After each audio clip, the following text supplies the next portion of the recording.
Yang SOP-nya? pertama SOP-nya, dan ini udah kalau di stasiun udah beberapa kali kejadian. Jadi Iya. ketika ada penumpang yang melebihi temperatur badannya itu 37,3 derajat Celcius, kami itu tidak boleh naik. Oh, dia belum Dan naik. kami arahkan kami ke pos kesehatan kami. Di semua stasiun kami sudah ada pos stasiun.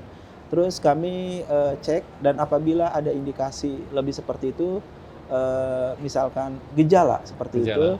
kami segera menghubungi dengan puskesmas atau dinas kesehatan yang sudah terkait, sehingga nanti kami akan mengambil ambulan, kemudian kami itu jelas kami akan ketat.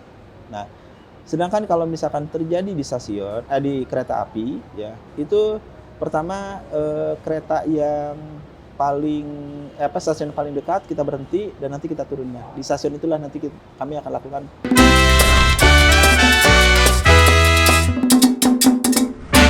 Baik, Assalamualaikum warahmatullahi wabarakatuh. Waalaikumsalam warahmatullahi wabarakatuh. Saya perkenalkan, kami dari Cak Bimo, Cak Freddy. Saya panggil Cak Freddy ya. Iya, monggo, Ya, monggo.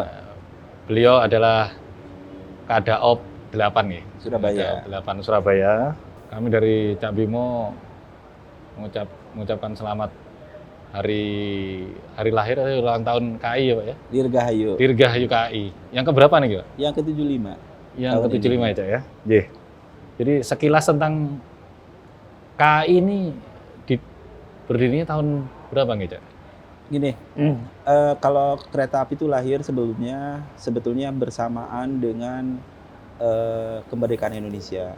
Sama dengan Ya, kemerdekaan. jadi bahwa PT Kereta Api itu merupakan bagian daripada perusahaan pemerintah. Tapi kereta apinya sendiri itu sudah berjalan dari mulai zamannya Belanda. Dibangunnya itu kurang lebih tahun 1830-an lah, seperti itu 1830 ya. Kurang lebih seperti itu. Nah, untuk kereta api sendiri yang sekarang ini udah beberapa terjadi perubahan status, mulai dari jawatan, terus Ya. perum, sampai sekarang kereta api ya, Persero. Nah, kereta api sendiri ini untuk di Jawa dibagi menjadi 9 daerah operasi. 9 daerah operasi ya. Ya, dan di Sumatera itu dibagi menjadi 4 dipre, 4 divisi regional. Nah, dan kita punya ada 6 anak perusahaan. Untuk di Surabaya ini masuk daerah operasi 8.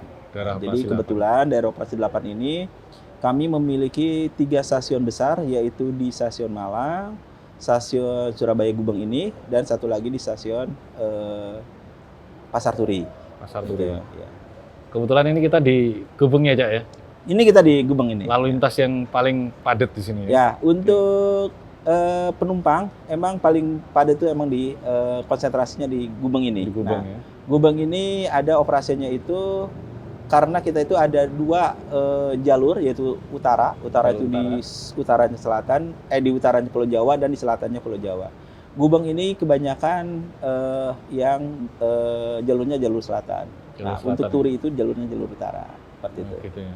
Kemudian ini tentang jalur padat ini. Ini kan kita lihat sendiri sekarang era pandemik ini. Ya. Nah, mungkin yang sebelum-sebelumnya sangat padat sekali. Ada imbas nggak ya? Wah, kalau masalah imbas mungkin hampir seluruh bisnis ya, terutama bisnis yang transportasi ini kita kena dampaknya dan sangat besar sekali. Salah satunya adalah kami PT Kereta Api. Jadi di Daop 8 ini kami biasanya sebelum pandemi ini kita menjalankan sekitar 115 KA. 116 KA. Kurang lebih ada. Mungkin di tertentu itu bisa sampai 135 KA per hari ya. Per hari. Sekarang itu paling kita menjalankan antara 75, itu termasuk KA lokal ya, 75 KA atau sampai 60 KA seperti itu.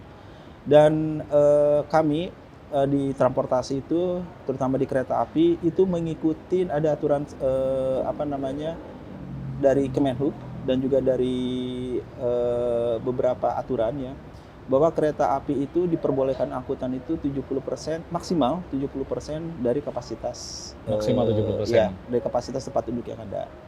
Sehingga dengan demikian bahwa kami tetap menjalankan itu, dan sekarang orang-orang ketika pemerintah sudah mulai membuka beberapa titik, sekarang udah mulai masyarakat mulai kembali lagi menggunakan kereta api. Dengan tentu kami sangat ketat sekali menjalankan protokol COVID yang sudah ditentukan. Kira-kira udah berapa bulan semenjak COVID ini kan mungkin mulai Maret, sekarang sudah September. Udah mulai berangsur-angsur ya? Ya, mulai berangsur-angsur. Jadi yang tadi sekarang aja untuk KA-KA yang jarak jauh, kami menjalankan KA jarak jauh itu ada yang PSO dan ada yang non PSO. Oh, PSO. Ya, PSO itu Public Service Obligation. Public Service Ya, Obligation. dan satu lagi non PSO yang sifatnya komersil. Komersil. Jadi untuk hari-hari biasa kita menjalankan hanya kurang lebih antara 14 KA. 14 ya, KA. 14 atau 15 KA per hari. Yang 8 KA itu untuk non PSO dan sisanya itu untuk non PSO. Nah, dengan demikian KA yang sedikit itu ya dan 70% sekarang rata-rata yang tadinya okupansinya itu antara 35 sampai 40%, sekarang sudah mulai 80 sampai 25%. Jadi Dari 70% ya. rubah jadwal juga ini, Cak, ya? Ya, jadwal ada yang kita Jadwal? sesuaikan. Oh, sesuaikan ya? Disesuaikan dengan kebutuhannya masyarakat ya yang dibutuhkan kayak gitu. Untuk rute ada perubahan nggak? Atau ada yang dikurangi? Atau ada yang... Nah, itu ada yang dihilangkan. Ada yang dihilangkan ya? Jadi kalau misalkan KA-KA yang biasanya misalkan dari ada Harina itu Pasar Turi menuju Bandung lewat utara, lewat Semarang. Terus ada yang Turangga itu dari Gubeng menuju ke Bandung. Untuk hari-hari biasa Harinanya dihilangkan, sehingga masyarakat ke Bandung menggunakan Turangga. Pakai Turangga ya? Nah, kecuali ketika weekend karena kapasitas orang sekarang meningkat, sehingga untuk weekend Harina kita hidupkan kembali. Gitu. Jadi fakultatif sifatnya. Ya, jadi situasi sekarang ini kan perubahan jalur, perubahan rute juga dikurangi kan, Cak? Iya. Kemudian untuk jadwal nanti mungkin kita bisa minta sharingnya, Cak, ya? Oh iya. Nanti untuk jadwal kami akan share ya. Biasanya kami juga kalau dari masyarakat ya pengen melihat jadwal yang pasti bisa lihat di website kami atau bisa di call center 121. Oh gitu. Ya, itu ada semua. Call centernya 121. 121 ya. Ya, jadi call center untuk informasi kereta api 121. Semua tentang semuanya. itu. Ya. Ada misalkan ada komplain Ya. atau ada informasi apa silakan bisa hubungi ke 121. Terus ini kami ngobrol tentang ini, Cak, masyarakat ini kan setelah era pandemi kan gitu, banyak yang naik kereta api, kemudian dia setelah pandemi tidak ada kereta api, tidak naik. Apakah ada SOP khusus, ya? Karena kan kita melihatnya masyarakat masih agak takut nih untuk perjalanan menggunakan kereta api. Dengan posisinya sekarang ini kan orang lebih menghindari berada di dalam ruangan dalam tempo yang lama. Sedangkan kan kereta api ini berada di dalam ruangan, temponya lama. SOP apa yang bisa meyakinkan dari pihak-pihak kereta api supaya masyarakat nih, saya naik kereta api nyaman dan aman, kemudian SOP sudah dijalani kan gitu. Oke. Benar sekali ya. Jadi seiring dengan moto atau perintah dari direksi kami, yaitu judulnya adalah Protect the People. Ya. Protect the People itu bukan hanya protect pegawai KAI, tapi seluruh stakeholder yang ada hubungannya dengan KAI. Salah satunya adalah penumpang. Kami sudah membuat beberapa buku protokol khusus untuk seputar kereta api. Mulai dari bagaimana pada saat pandemi ini pegawai, vendor, termasuk SOP yang ada di penumpang. Nah, jadi pada calon penumpang yang ragu terhadap itu, kami sarankan untuk tidak berpikir yang terlalu jauh. Kami sudah memegang patuh sekali terhadap itu. Salah satunya adalah surat edaran yang nomor 14 tahun 2020, itu dari Kemenhub, kami tetap pegang protokolnya yang 70% itu. Terus yang kedua, kami sudah mengatur mulai dari calon penumpang akan naik ke kereta api sampai ke tujuan, kami sudah membuat SOP dan prosedurnya. Suatu contoh, bentuk komitmen kami menjalankan protokol tersebut adalah kami menyediakan kemudahan calon penumpang untuk melakukan rapid test. Rapid test ya?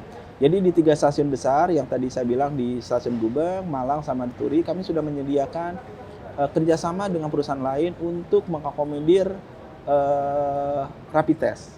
Dan harganya itu cuma 85.000. 85.000 ya. Ya, yang lain seperti itu. Nah, syaratnya cuma satu, orang yang punya tiket silakan untuk melakukan tiket kereta api ya, untuk melakukan tes itu.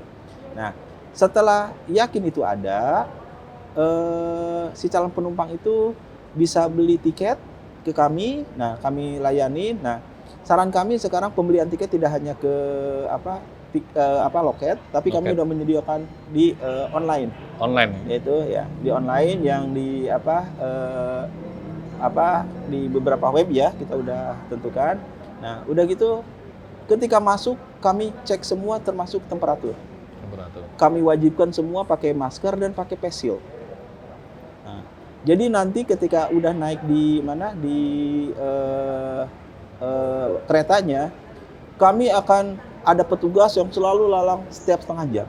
Kami akan mengecek siapa penumpang yang tidak menggunakan face shield atau pakai itu akan kami tegur. Dengan tentu itu prosedur kami. Dan per 3 jam kami akan cek suhu. Jadi cek suhu itu per 3 jam sebelum masuk ke stasiun, kami ada check-in, kami lihat termasuk hand sanitizer dan sebagainya. 3 jam itu pasti akan kami ukur, karena khawatirnya itu ada fenomena misalkan ada orang panas minum penurun panas. Iya. Itu kan ketika dicek di awal itu Dia ternyata turun, tapi di kereta tidak. Makanya 3 jam sekali kami ngelakukan itu. Terus juga petugas kami yang kebersihan di kereta itu kami akan selalu membersihkan dengan cara lap, pakai disinfektan, mana-mana saja yang kira-kira sering kepegang oleh penumpang. Salah satunya handle pintu dan sebagainya. Jadi insya Allah ya dengan keyakinan kami sudah melakukan suatu SOP yang sangat ketat sehingga masyarakat jangan khawatir menggunakan kereta Jadi api. selain motonya services people, protecting people. Protecting people. Jadi saya tertarik tadi yang mungkin ada fasilitas baru, masyarakat yang mungkin dia selama ini naik kereta api, dia lupa untuk rapid, udah ada fasilitas untuk rapid Ya, langsung ada rapid, kemudian ada face shield Ya, fasilitas face baru. shield. Ya, kami selalu pakai face shield. Dan frontliner kami mulai dari kondektur, mulai dari pegawai restorasi sama customer service atau OB sekalipun semua di lingkungan stasiun mesti menggunakan itu untuk frontliner. Jadi insya Allah kami akan jaga ketat seperti itu. Jadi protokol kesehatan ketat. Sangat ketat. Saya lihat berarti ini lebih ketat daripada mungkin akomodasi yang lain lah, transportasi yang lain lah. Ya. Jadi mungkin masyarakat sudah tidak perlu khawatir lagi kan itu. Karena kebanyakan ada beberapa yang ngomong, udah kita perjalanan jauh lah pakai mobil, pakai kendaraan roda 4 karena lebih safe. Tapi ternyata di kereta api sudah lebih safe lagi. Ya, saya pikir begini, kalau misalkan ada bicara emang di dalam ruangan lama dan sebagainya, betul. Tapi kami yakinkan bahwa penumpang yang naik di sana itu dalam kondisinya semuanya sehat. Itu yang perlu kami jaga. Dan tentu ada proses pendinginan kami itu, kalau AC itu ada 30% yang 30%. ada fresh air ya. Fresh air. Nah, jadi fresh air itu yang bisa salah satunya jadi sirkulasi udara juga sirkulasi ada. saya pikir tidak itu. Karena so far ya setelah sekian bulan itu belum pernah, ya moga-moga tidak terjadi ya bahwa di kereta api itu untuk jarak jauh ya, karena kita udah 3M itu udah kita laksanakan, belum pernah ada yang ya sampai moga-moga nggak sampai itu ya, belum pernah ada terjadi terpapar di kereta gara-gara itu. Jadi alhamdulillah selama ini masih belum ada lah ya. Dan Semoga moga-moga tidak ya. dan tidak ada ya, itu. Karena memang kalau kita lihat sarana kereta api ini kan sarana paling aman lah kalau bisa dibilang. Benar. Karena dia berada di darat, kemudian nggak ada kekhawatiran macam-macam gitu. Dan kenyamanan pun kami tetap jaga itu. Kenyamanan terjaga. Ya. Jadi selain biasanya kan kalau di kereta api ada fasilitas selimut, sekarang ada fasilitas face shield, ya, face shield ya. Ada pengecekan setiap 3 jam untuk. Kemudian kalau misalkan ada penumpang yang dia pada saat dicek di 3 jam kemudian dia diindikasi mungkin suhunya naik, apa yang dilakukan? Nah, yang SOP-nya? pertama SOP-nya, dan ini udah kalau di stasiun udah beberapa kali kejadian. Jadi Iya. ketika ada penumpang yang melebihi temperatur badannya itu 37,3 derajat Celcius, kami itu tidak boleh naik. Oh, dia belum Dan naik. kami arahkan kami ke pos kesehatan kami. Di semua stasiun kami sudah ada pos stasiun. Terus kami cek, dan apabila ada indikasi lebih seperti itu, misalkan gejala seperti itu, kami segera menghubungi dengan puskesmas atau dinas kesehatan yang sudah terkait, sehingga nanti kami akan mengambil ambulan, kemudian kami itu jelas kami akan ketat. Nah, sedangkan kalau misalkan terjadi di stasiun, di kereta api, ya itu pertama kereta yang paling stasiun paling dekat kita berhenti dan nanti kita turunnya. Di stasiun itulah nanti kami akan lakukan kita turunkan dengan protokol COVID yang sudah kami laksanakan, sehingga kami atur dan kami kawal sampai yang bersangkutan itu dengan tentu sampai ke rumah sakit dengan yang itu. Berarti gitu. pekerjaannya lebih ketat lagi nih. Yang biasanya kegiatan rutinitasnya cek karcis, tiket, masuk ke dalam udah selesai. Ini ada kegiatan sekarang tambahan terus ya. Kami terus ada treatment seperti itu. Dan ada rencana nggak, Cak Freddy, untuk penambahan nanti apabila penumpangnya sudah mulai kembali dengan adanya ini, ada rencana untuk penambahan dengan protokol yang Begini, lebih banyak? kalau jumlah kursi itu masih tetap. Masih kita tetap. 70% okupansinya. Nah, tetapi kalau misalkan akan animo masyarakat itu nambah, paling kami nambah rangkaian Rangkaian ya, di belakangnya atau nambah KA. nanti Kak. Ya, dengan tentu kita tidak mungkin tidak mungkin melanggar aturan yang tadi SM14 itu yang 70%. Iya. Nah, jadi kami tetap akan menjaga itu sangat ketat. Oke. Ini kan rute jarak jauh kan sudah ada, Cak. Ini terkait kegiatan PSBB di Jakarta yang mulai agak perketat sedikit. Ya. Ada pengaruh nggak, Cak, sama Kalau kebijakan begini, untuk rute Surabaya Ya. Jakarta itu? jadi hubungannya kami untuk jarak jauh Surabaya ke sana adalah ketika jam ke kereta yang dari sini nyampe ke Jakartanya itu, apakah itu sesuai dengan aturan yang di sana apa tidak? Misalkan di sana tidak boleh sampai jam 22 malam misalkan. Iya. Nah, kita usahakan kereta yang ke sana itu di bawah jam 22. Sehingga penumpang yang turun di Jakarta itu bisa pulang. Iya. Nah, kalau misalkan melebihi itu, berarti kan penumpang itu seakan-akan harus tidur di stasiun. Iya. Nah, paling itu aja. Jadi So far belum maksudnya, ada pengaruh. berarti pengaruhnya hanya penyesuaian jadwal ya? Penyelesaian jadwal aja. Jadwal yang harus kita sesuaikan sama kegiatan jam malam itu ya? Benar. Jadi itu, kemudian mungkin ada dari Cak Freddy kepada masyarakat himbauan untuk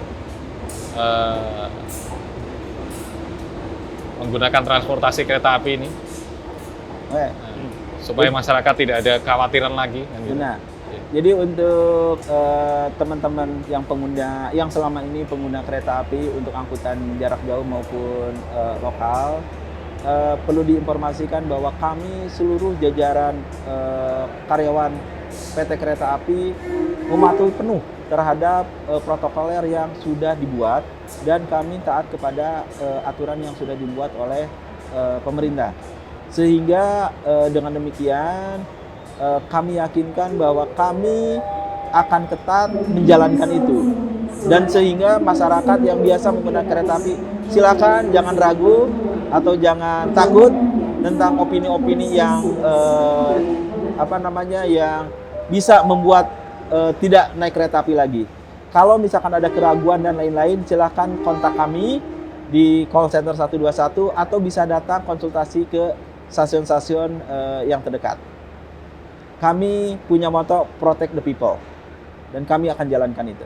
Mungkin ada sedikit kejadian kemarin dari masyarakat ya, terkait tentang keberangkatan kereta api. Jadi ada beberapa kejadian kemarin karena kuota tidak memenuhi 50%, akhirnya pemberangkatan di cancel. Kira-kira masih ada kebijakan seperti itu atau tidak ada lagi? Mungkin itu terjadi pada tanggal 4 September 2020. Kami atas jajaran manajemen PT Kereta Api memohon maaf apabila ada calon pengguna kereta api yang terimbas itu. Hanya perlu diinformasikan bahwa kami benar-benar itu adalah keputusan yang kami sesalkan dan emang pasti tidak populis, ya seperti itu. Cuma yang perlu diinformasikan bahwa karena kami menjalankan KHK itu ternyata berimpak terhadap kondisi keuangan kami. Jadi untuk biaya operasional kereta api itu sangat besar sekali, sehingga kalau kita hitung-hitung di bawah 60% sebetulnya itu kami mengalami kerugian. Jadi kita coba beberapa 2 mingguan waktu itu kita jalankan secara masif, ternyata kami ruginya luar biasa, Pak. Jadi untuk menjaga kondisi kestabilan kami dan untuk menjaga keseimbangan juga, sehingga kami dengan terpaksa memutuskan seperti itu. Ya, jadi kalau kedepannya, insya Allah kami tidak akan melakukan lagi, karena ini dengan tentu yang sudah kami jalankan itu berdasarkan dari pengalaman atau data statistik yang ada, dan juga berdasarkan dari kemungkinan-kemungkinan yang ada. Nah, sehingga yang kami jalankan sekarang, kami pastikan tidak akan terjadi lagi kejadian yang sebelumnya. Ya. Jadi semoga hanya memang karena memang tidak sesuai tidak sesuai untuk keberangkatan jumlah penumpang dengan itu. Dan semoga secepatnya selesai. Amin. Animo masyarakat semakin tinggi lagi dan percaya bahwa kendaraan yang alat moda transportasi yang paling aman sebenarnya yang paling satu-satunya adalah kereta api. Ya, benar sekali itu. Jadi sekarang jangan khawatir, masalah kami tidak akan pernah menurunkan kualitas pelayanan kami, pelayanan keamanan kami. Jadi mungkin sekarang itu stasiun kereta itu adalah tempat yang paling teraman. Kalau misalkan itu, kami sudah insya Allah bebas dari hal-hal yang bisa merugikan masyarakat, terutama untuk calon penumpang kereta api. Dan satu lagi mungkin kami menjaga juga semua masyarakat untuk selalu menjalankan 3M ya. 3M. Jadi pakai masker, jaga jarak, sama menjaga jarak, sama selalu mencuci tangan. Ya. Itu 3M. salah satu yang sangat sangat jitu sekali, dan alhamdulillah kami melakukan itu. Kami yang setiap hari selalu bertemu dengan customer ribuan, kami konsisten dengan itu, alhamdulillah. Alhamdulillah, insya Allah. Semoga kita cepat melampaui pandemi ini. Amin, ya. amin. Ya. Sehingga masyarakat tidak kegiatan secara normal lagi. Ya, terima kasih. Oke. Cak Freddy, selamat Sama-sama. ulang tahun hari KAI yang keberapa, Cak? 75. Ya, 75. Selamat, kami dari kru Cak Bimo ucapkan selamat hari ulang tahun KAI yang ke-75. Semoga KAI semakin sukses dan melayani masyarakat dengan motonya protecting people dan service oriented. Oke, terima kasih banyak, dan juga untuk Cak Bimo selalu jaya, selalu update dan terus berkembang dengan pesat sekali. Terima kasih. Assalamualaikum warahmatullahi wabarakatuh.